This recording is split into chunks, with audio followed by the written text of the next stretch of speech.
Welcome to Easy Learning. Exercise number 155.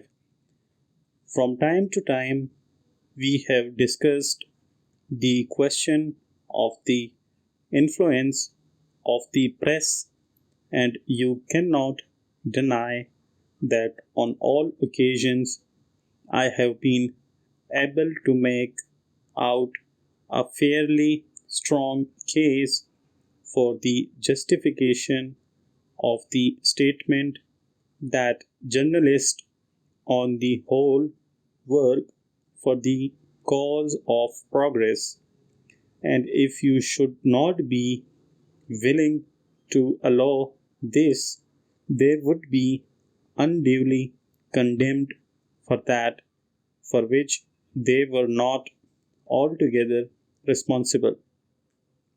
You will recollect that some time ago, I cannot say the exact date, you stated that you were not satisfied that the influence of the press was for good.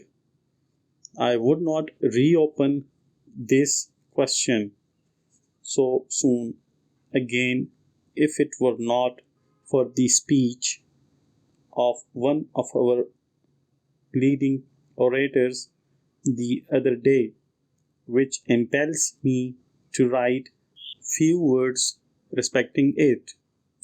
He was the principal guest at the annual dinner of the local press club, and I have carefully perused more than one report of the speech in the several newspapers in which it has appeared. He said he was getting on in life, and for some time past had withdrawn from public life, and hoped that he had done with public speaking.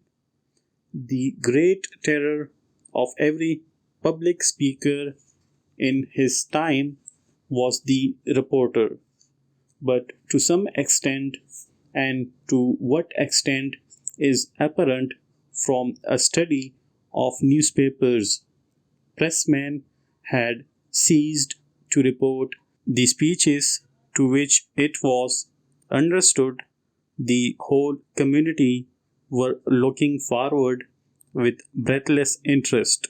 Full stop.